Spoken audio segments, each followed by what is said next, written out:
Le complexe thermal de Barbotan. Le podcast.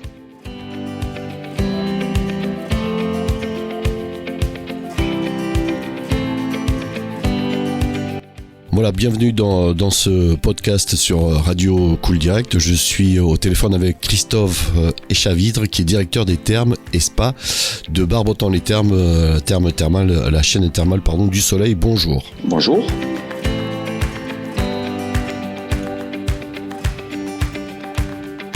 Alors la chaîne thermale du Soleil, c'est un groupe familial qui est implanté un petit peu partout en France. Il y a 20 stations thermales en France qui soignent à peu près toutes les orientations thérapeutiques qu'on peut soigner dans le thermalisme. En l'occurrence, la rhumatologie, la phlébologie, les voies respiratoires, le diabète, le surpoids, les maladies métaboliques, l'appareil urinaire et ainsi de suite, et j'en passe et des meilleurs. Il y a 20 stations à peu près en France, et le marché du thermalisme en France, ça représente à peu près 110 établissements thermaux.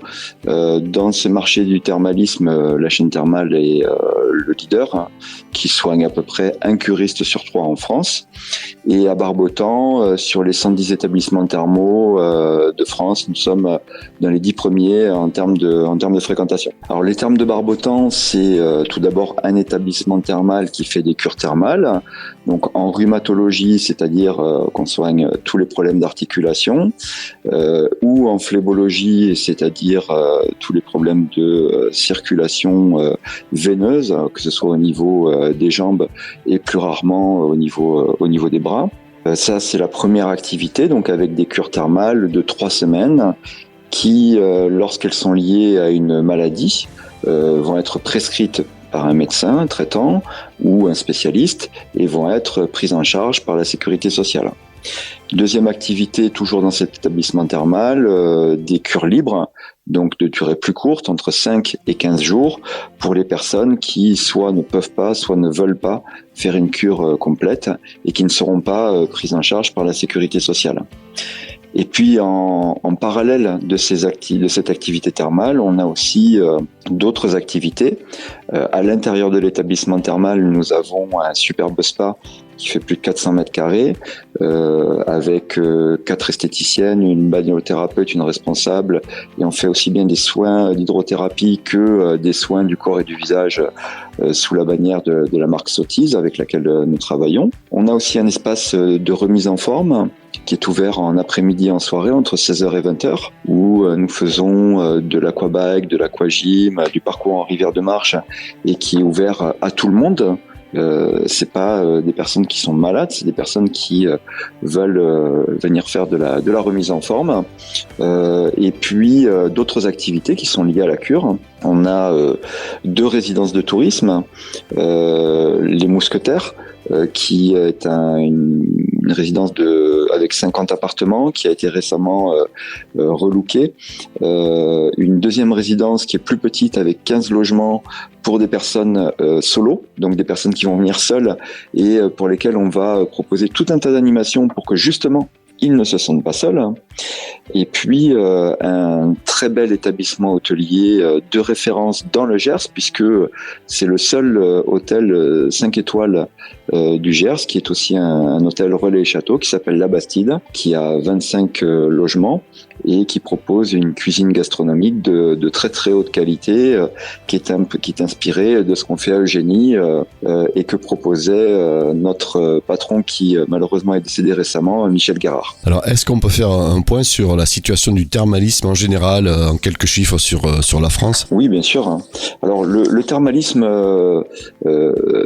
est un métier qui est en pleine évolution. Déjà, ne serait-ce que par le fait que notre activité a été particulièrement impactée par le Covid et que peu de stations sont revenues aux chiffres de 2019, c'est-à-dire avant le Covid.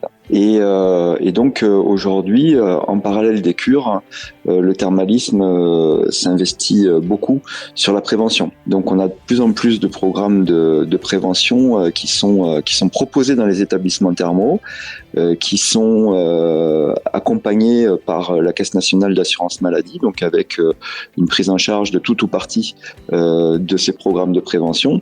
Et j'en citerai en particulier deux qui sont proposés à Barbotan, qui sont des programmes nationaux, mais qui ne sont pas proposés dans toutes les stations thermales, puisque nous faisons partie des stations pilotes pour cette expérimentation. Donc le premier programme que nous proposons déjà depuis quelques années, qui est le programme post-cancer du sein, qui s'adresse à des personnes qui ont eu un cancer du sein, qui sont en rémission de ce cancer du sein, et qui est un programme, donc comme je vous le disais, de prévention, qui va être destiné à faire en sorte de donner tous les outils à des personnes qui sont en rémission pour avoir une meilleure hygiène de vie au niveau de l'alimentation, au niveau de l'activité physique, l'estime de soi, le regard qu'on peut porter effectivement sur soi avec des cours de maquillage, avec éventuellement des massages, des activités physiques qui sont proposées, des activités donc de diététique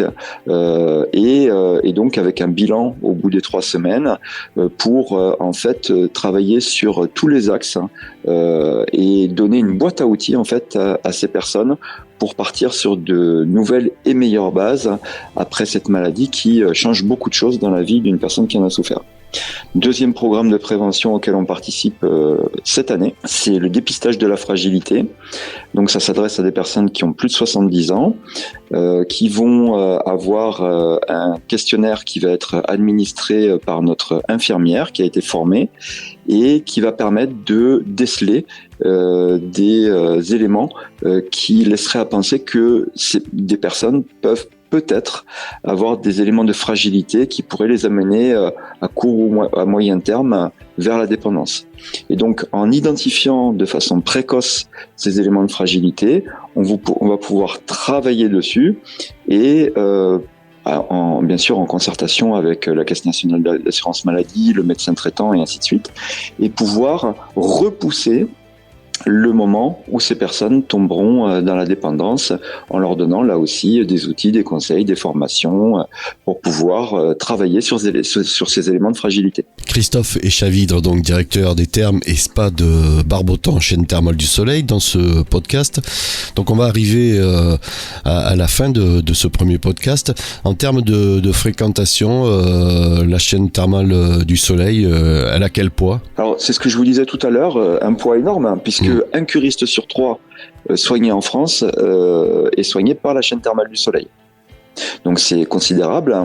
Et en ce qui concerne Barbotan, nous on est dans une phase de transition. Et d'ailleurs vous allez être contents parce que ça permet de faire une transition avec le deuxième podcast et on va donner envie à vos auditeurs d'aller écouter ce deuxième podcast puisque cette transition elle est liée à un nouveau soin dont on va parler dans le deuxième podcast. Le complexe thermal de Barbotan, situé au cœur de la Gascogne, une destination de choix pour ceux qui recherchent détente, bien-être et soins thérapeutiques.